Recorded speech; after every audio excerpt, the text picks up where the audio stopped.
Pues bienvenido a Público, magistrado Joaquín Bosch, y gracias por concedernos esta entrevista. Acaba de publicar un libro con un título cuando menos inquietante: Jaque a la democracia, España ante la amenaza de la deriva autoritaria mundial, editado por Ariel. Así que vamos a empezar por ahí. ¿Están definitivamente las democracias en riesgo en el mundo y en Europa y en España en particular? ¿Y cuáles son los síntomas y evidencias de esta amenaza? Hola Ana, encantado de estar aquí Público y más compartir un diálogo contigo, que siempre es muy estimulante. Me parece que todos los indicadores, tanto a nivel internacional como incluso en el ámbito interno, van en la dirección de que el sistema democrático pluralista sí que está en riesgo en muchos ámbitos, y hay una serie de datos que son muy objetivos. En estos últimos años no se han incorporado nuevas democracias, se ha frenado el ingreso de nuevos sistemas democráticos. Sistemas que eran democráticos han sufrido regresiones autoritarias, sí. Y las democracias más avanzadas del mundo, las que salen en todos esos rankings, también han sufrido retrocesos en materia de derechos y libertades, y por eso tenemos que analizar en profundidad qué es lo que está pasando. Dice usted en el libro: es posible que las amenazas afecten a la misma esencia del sistema político y no se puede descartar que tal cosa acabe originando una reformulación de la democracia. Este párrafo está en el capítulo, sin hacer spoiler, en el capítulo dedicado a los riesgos del avance de los discursos ultraconservadores. No solo invita a una reflexión, sino que invita también a empezar a moverse para, si existe realmente ese riesgo, esa amenaza, reformular la democracia. ¿Pero por dónde empezamos?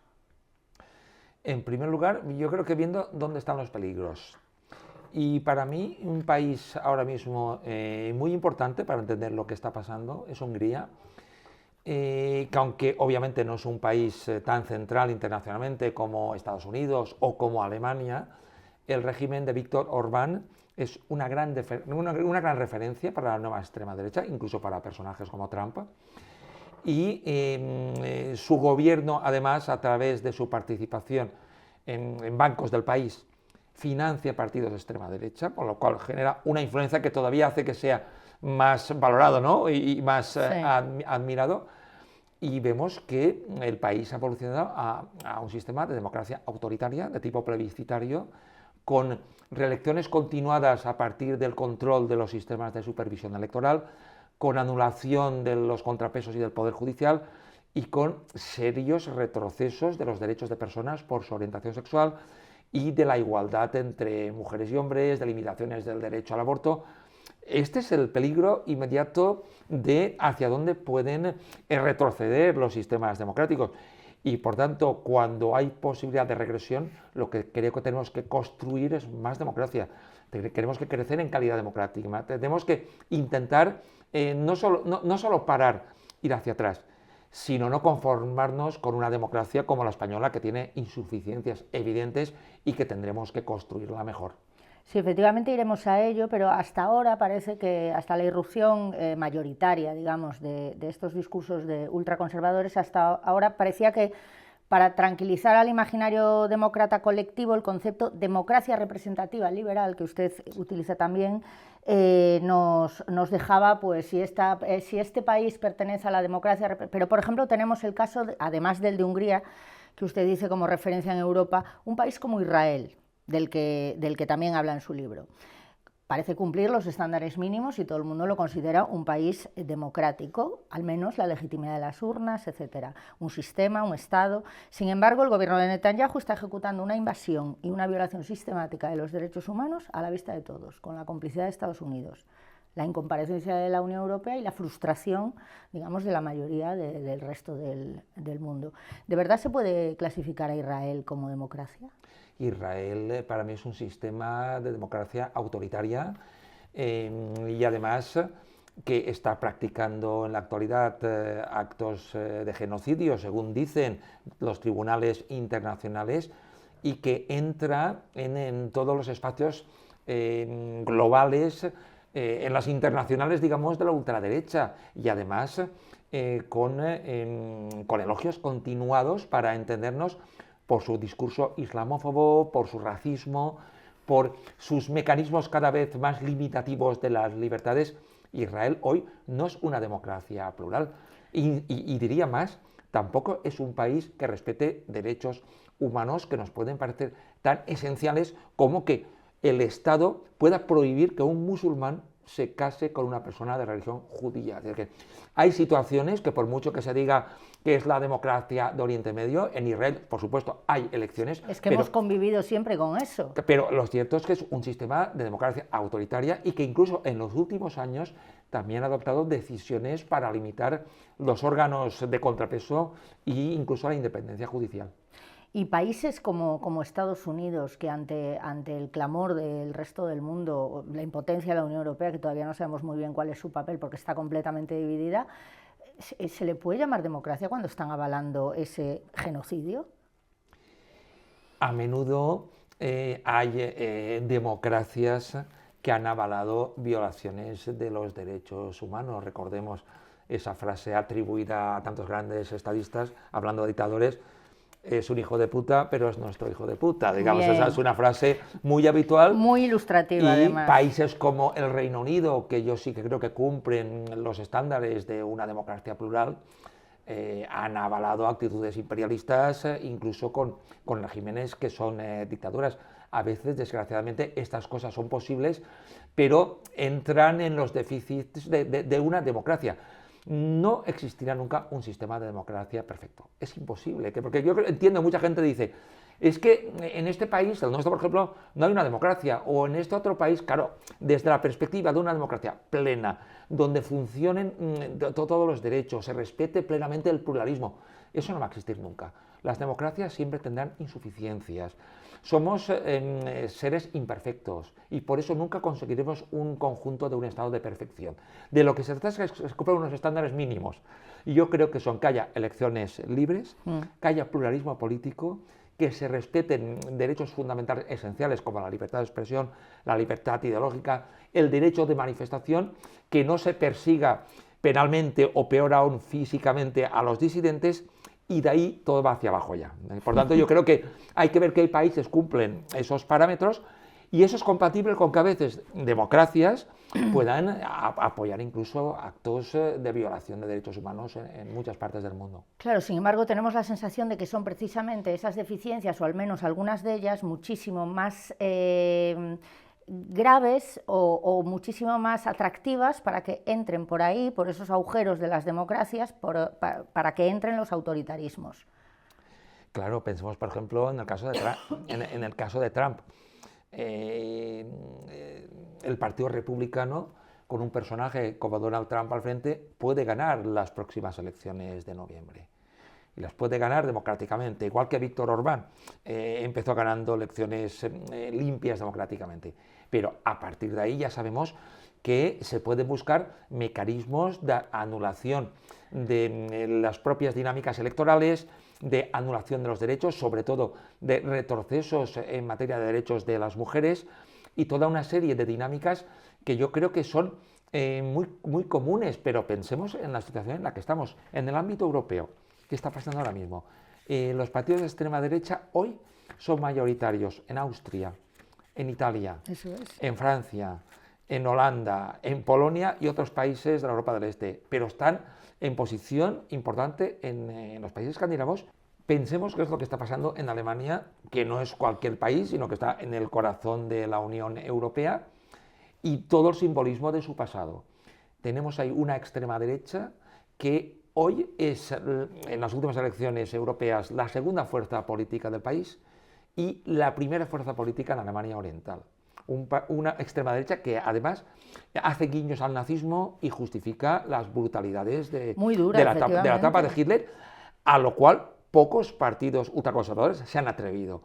Claro, estamos viendo dinámicas de involución de todo tipo, incluso en América Latina. Pensemos lo que está pasando con Milei, que también es una experiencia que no sabemos hacia dónde puede evolucionar. Claro, estamos en un mundo con fuertes inestabilidades a partir de la revolución digital y no es fácil pronosticar qué orientación van a llevar todas estas transformaciones. Sí, porque además es lo que dice, muchos son experimentos, o sea, no hay precedentes, por mucho que haya habido antecedentes en Europa en el siglo XX de fascismos, franquismo y nazismo, ¿no?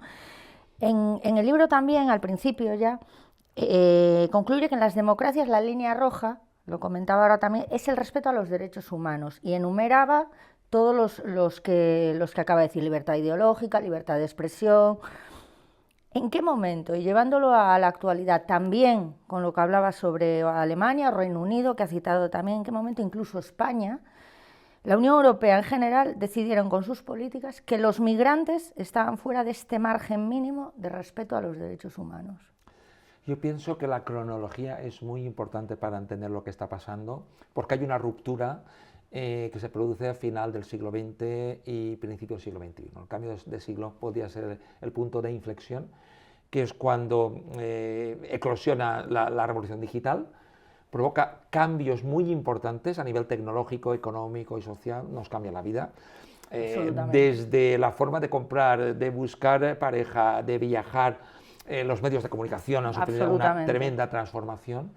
En el ámbito financiero, eso provoca también modificaciones estructurales importantes que llevan a la gran crisis, a la gran recesión de 2007, que genera grandes fortunas, porque eso a veces se olvida, no todo el mundo lo pasó mal. No. Provoca grandes desigualdades sociales, en muchos países precariza las condiciones de vida, pero al mismo tiempo esa revolución tecnológica en materia de comunicación facilita la movilidad humana, o sea, facilita las migraciones, que por ese contexto son mal recibidas en muchos de los países de acogida, con reacciones xenófobas, racistas, y además con el añadido indiscutible de que cambia el marco del debate público a través de Internet y a través de las redes sociales. Yo creo que ese es el momento de la gran recesión, cuando la Unión Europea fracasa en la gestión de la crisis financiera, no es capaz de proteger a través de garantías en las prestaciones sociales a sus nacionales, y mucho menos integra a las personas que vienen de fuera, y eso es lo que empieza a generar situaciones de conflictos intensos, que son las que espolean a la nueva extrema derecha. Claro, porque da la sensación de que el mensaje principal, el mensaje más virulento y que es común a todas las extremas derechas, incluso dentro de la idiosincrasia de cada país, es contra el migrante. Y todo esto tiene que ver, entonces, hay una cierta responsabilidad de los gobiernos democráticos que generaron situaciones de desigualdad, y entonces es cuando usted utiliza términos como manipulación de la incertidumbre, refiriéndose a los mensajes de esta ultraderecha, miedo al futuro, aporofobia, conciencia defensiva, y además los mezcla con otros culturales que parecen realmente llevarnos a la Edad Media, pero que están ahí, como venganza, cuestiones de honor, machismo exacerbado o euforia patriótica, que también conocemos en España, por ejemplo.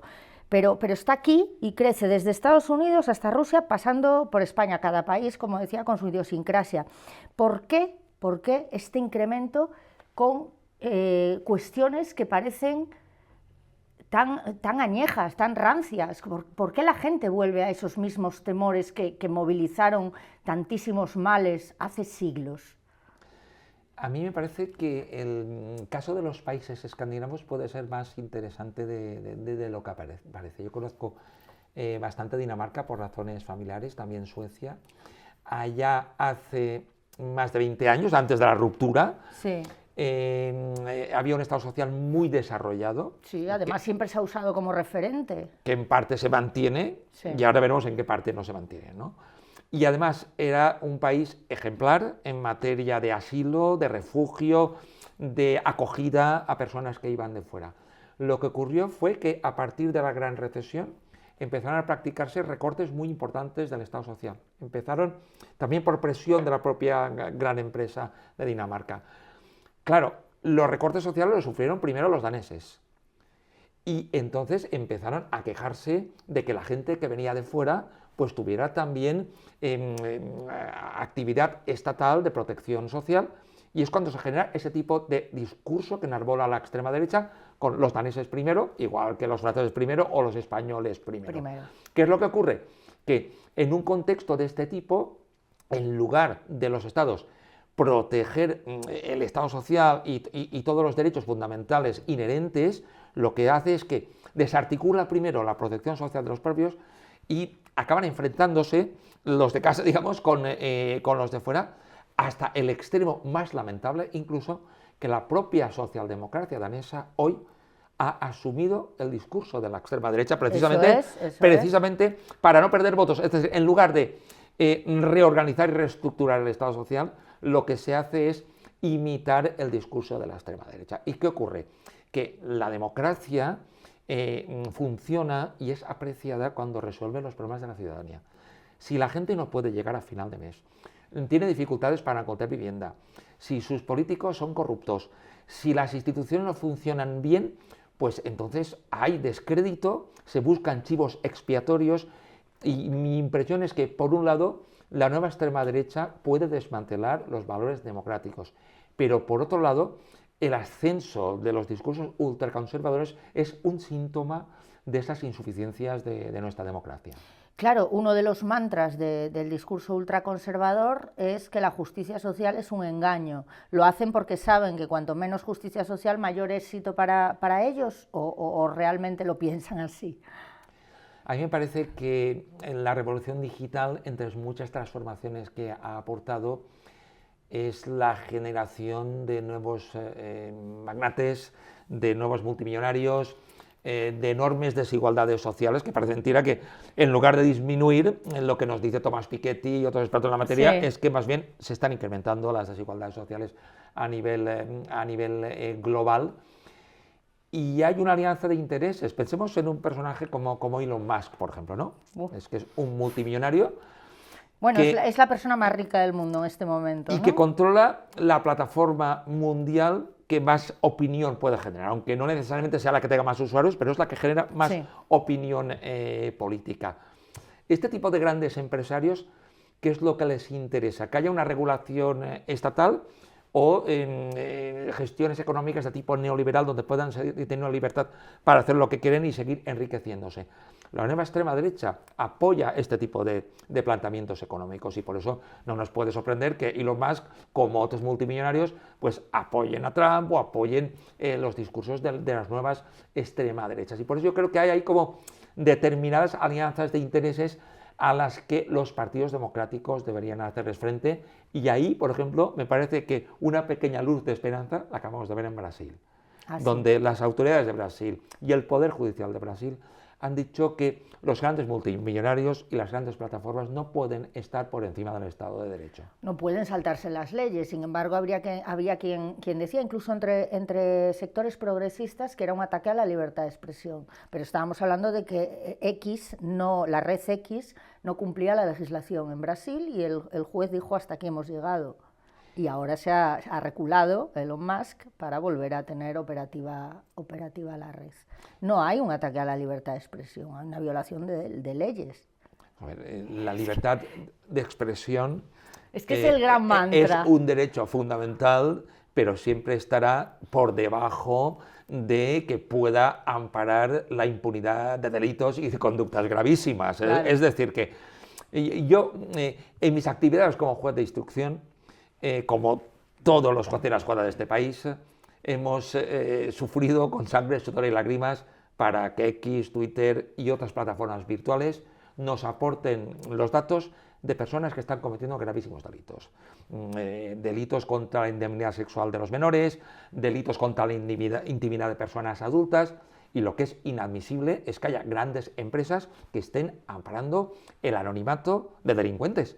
Sí. Y si para ello hay que cerrar estas plataformas porque amparan esto y esto supone efectos en la libertad de expresión, evidentemente yo creo que hay que garantizar a capa y espada la libertad de expresión, pero obviamente no en espacios que puedan servir como plataformas para delinquir, y me parece que es perfectamente viable que estas plataformas identifiquen, por un lado, a quienes puedan cometer todo tipo de delitos y que al mismo tiempo, si pretenden influir en la generación de opinión pública a través de algoritmos manipulados en beneficio de algunos discursos, acaten las leyes como todo el mundo tiene que acatarlas. O sea, los espacios que no son virtuales, porque al final son los mismos delitos llevados a espacios virtuales. Efectivamente. Hablemos de España. ¿Cuáles son, en su opinión, las claves del éxito del discurso de la ultraderecha entre votantes de Vox, de Alvise, pero también ahora del PP, que para sumar esos votos, devolverse esos votos de la ultraderecha, que al final eran suyos, hasta ahora recurre a los mismos mantras que la ultraderecha española?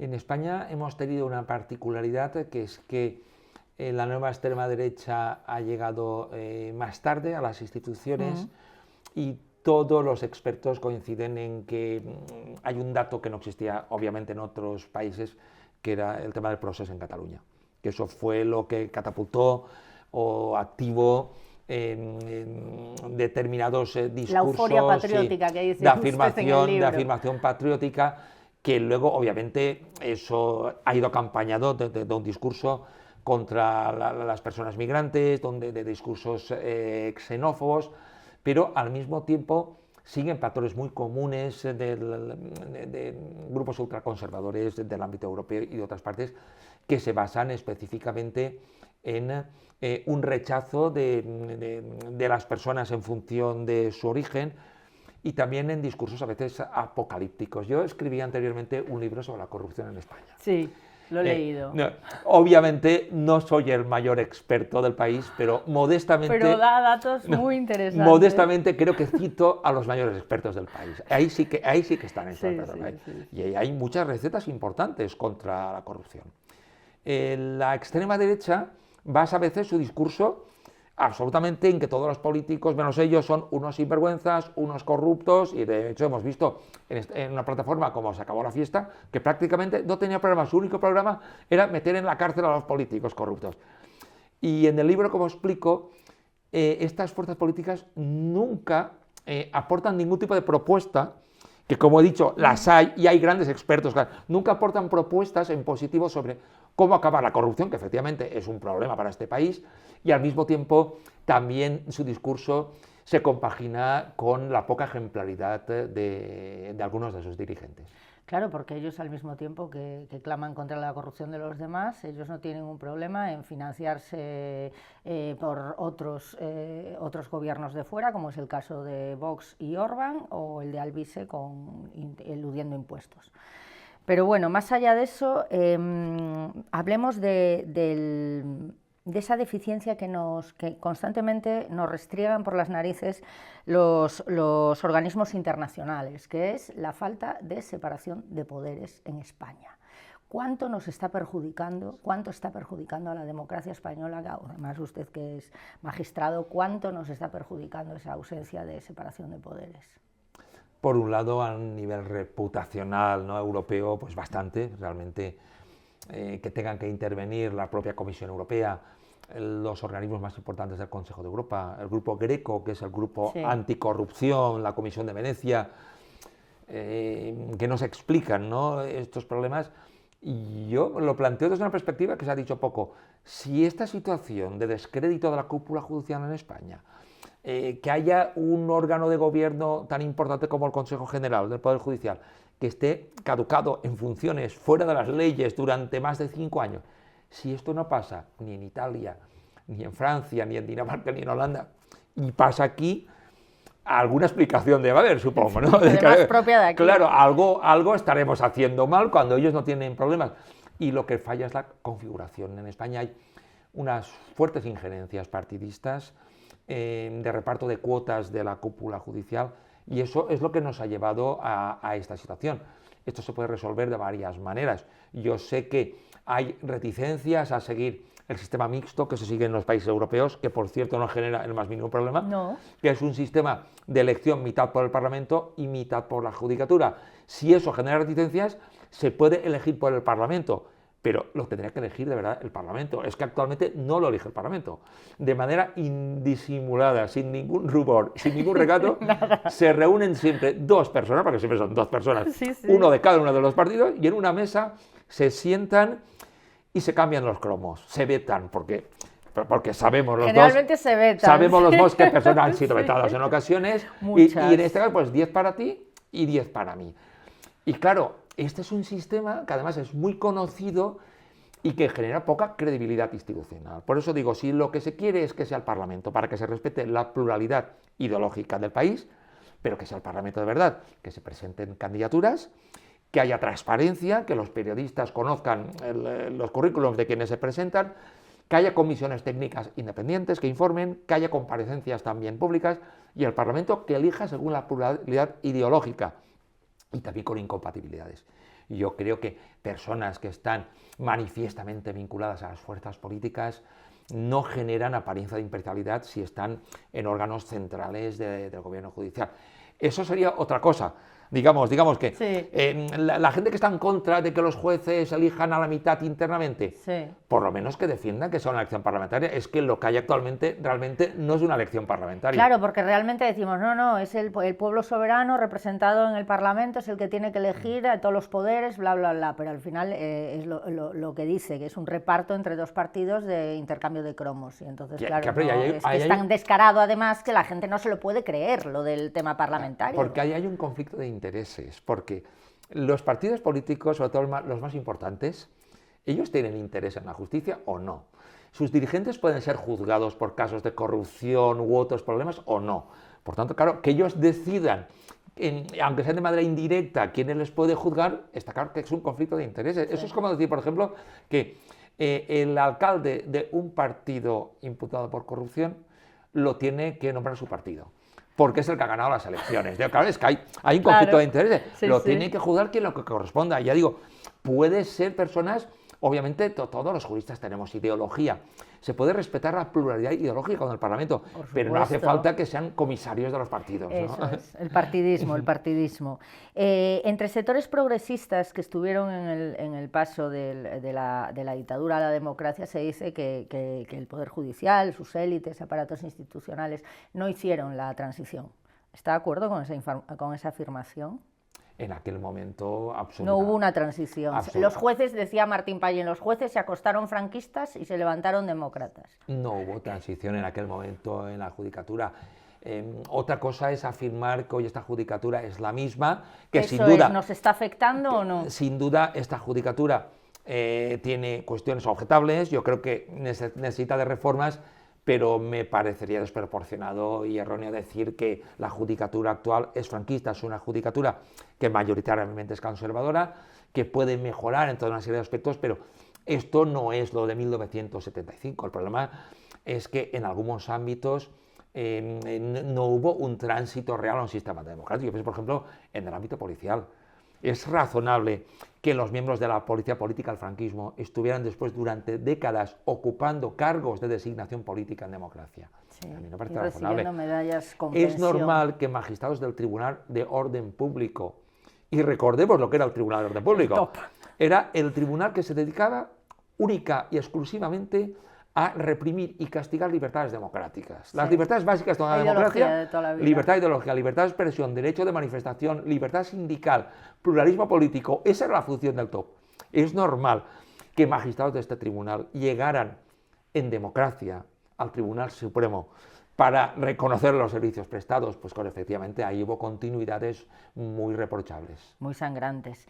Vamos a pasar a las cuestiones de máxima actualidad política. La causa contra la esposa del presidente del gobierno, Begoña Gómez. Recientemente, esta semana, hemos sabido que la Audiencia Provincial de Madrid autoriza al juez Peinado para seguir con la causa, aunque le ha vuelto a advertir de que suprima la causa que va sobre Europa del Grupo Globalia. Sin embargo, le da pie para que investigue todo lo demás. Por un lado, dice que las adjudicaciones empresariales se hicieron correctamente, que así lo dice la UCO de la Guardia Civil, y además lo ha dicho en 2 informes, pero por otro lado dice que aunque eso se haya ejecutado legalmente, puede haber tráfico de influencias previo, cosa que la UCO ya había descartado. ¿Cómo nos suena esto? A mí me parece positivo que la Audiencia Provincial haya delimitado el objeto de la causa, porque realmente corría el peligro de convertirse en un auténtico cajón desastre, lo que se llama una investigación prospectiva, donde se examina toda la vida y milagros de... Bueno, eso es lo que dijo el propio juez. De una persona, efectivamente. Había como una delimitación del juez instructor que hablaba de todos los actos, conductas y comportamientos de Begoña Gómez, ¿no? La Audiencia Provincial dice que no es admisible que un objeto pueda tener semejante amplitud, y creo que es positivo procesalmente que haya una delimitación, que haya una acotación. A partir de ahí, una vez excluidas cuestiones como la de Globalia, porque yo creo que con razón la audiencia dice que no está basado ni en datos verosímiles ni creíbles, que Begoña Gómez pudiera haber participado en el rescate de una compañía aérea, y al menos no hay datos con base fáctica. Lo que dice el tribunal tampoco es que se tenga que hacer un juicio y condenar, en este caso, a la investigada Begoña Gómez. Lo que dice es que hay motivos para que haya una investigación judicial. Y además lo remarca, sí. que en su momento ya se decidirá si se archiva la causa o si se va a juicio, pero que en estos momentos hay una serie de elementos con base objetiva que justifican que haya una investigación, y los explica. Dice que hay una carta de recomendación, dice que entre muchas otras, que eso es cierto, dice que hubo unas adjudicaciones al empresario y que hubo unas ayudas para el propio máster de Begoña Gómez, y que por ello insta al juez instructor a que practique todas las diligencias para que confirme si a partir de ahí hubo algo más, en el sentido de que hubo una influencia de Begoña Gómez prevaliéndose del cargo de Pedro Sánchez para obtenerse un trato de favor.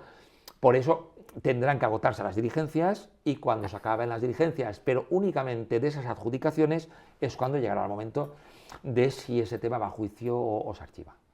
¿Qué necesitaría el juez Peinado para que una audiencia, o un juez instructor, para que una audiencia le cerrara una causa? Tendría que ser algo extremadamente escandaloso, supongo, ¿no? Porque es en torno a, esta mañana escuchaba que es en torno al instructor, entre el que tiene el poder de la causa, y que es muy raro que una audiencia le archive la causa sin más. Para que una audiencia provincial archive un procedimiento a un juez instructor, se debe descartar absolutamente que pueda haber indicios de delito, y sobre todo que los hechos denunciados no sean constitutivos de delito. Pues si alguien denuncia a una persona por fumar marihuana en la calle, por ejemplo, como eso no es delito, pues hay que archivarlo, digamos. Y si se imputan cuestiones que sí que son delictivas, pero sin la más mínima base fáctica, como el caso del rescate de Globalia, pues eso también debe archivarse. Yo también creo que no debemos sobredimensionar el hecho de que haya abierta una investigación judicial. A veces las querellas o las denuncias están presentadas de una manera que hacen casi automática la incoación de una causa. Pues digo que cuando se habla de lawfare, a veces puede haber casos de guerra judicial, de guerra de los jueces. Un caso notorio es el de la condena de Salvador Alba por intentar perjudicar la actividad política de la entonces diputada de Podemos, Victoria Rosell. Pero lawfare no significa lingüísticamente guerra de los jueces, sino es guerra legal, guerra jurídica, es guerra en los tribunales. Muchas veces son los partidos u otras organizaciones los que trasladan sus batallas al tribunal, y lo hacen con muy buenos juristas a través de acciones judiciales que es casi imposible inadmitir. Por eso yo creo que en ocasiones el error es atribuir una importancia desmesurada a que se abra una causa judicial y haya una investigación, porque muy probablemente después quedará nada. Pero claro, en este país, cuando se imputa a alguien, a menudo ya es culpable, ya está condenado. Sí, la pena del telediario. Sí, la presunción de inocencia ha bajado bastantes puntos en su prestigio en este país. Sí, que a lo mejor también sería una cuestión para darle una vuelta. Estoy completamente de acuerdo, y además lo asumo como autocrítica también de los medios de comunicación. La ley de amnistía y el último texto de oposición del Tribunal Supremo a aplicarla por el tema de la malversación. ¿Qué le parece? A mí me parece que la ley de amnistía es bastante clara en lo que quiere que se aplique la medida de gracia. De hecho, se nota bastante su articulado, que hubo un gran esfuerzo delimitativo, y entre las cuestiones a las que se aplica la amnistía es la malversación cuando no ha habido un enriquecimiento personal.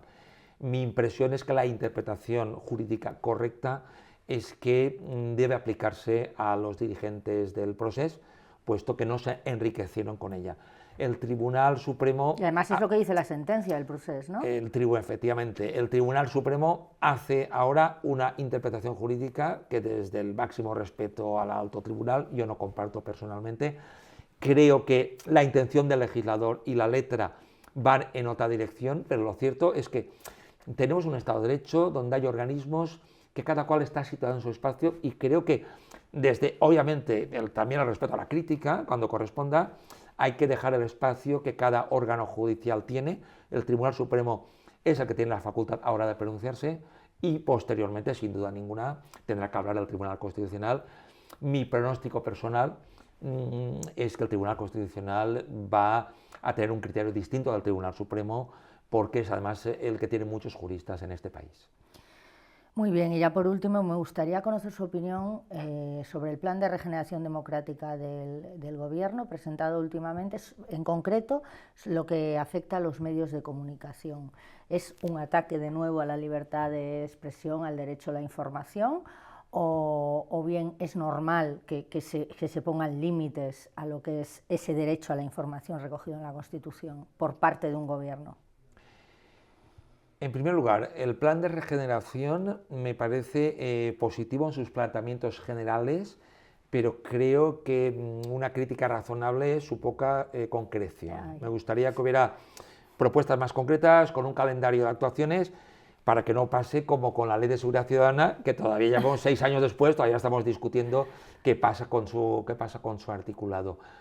En el ámbito de la desinformación, yo pienso que estamos ante uno de los más graves problemas de nuestra democracia, porque no olvidemos que la libertad de información de los periodistas y el derecho a recibir información veraz de los ciudadanos es clave en una sociedad democrática. Cualquier dictadura, lo primero que vulnera es el derecho a difundir información veraz, sí, y lo que hace es difundir mentiras continuadas para mantener el control de las sociedades.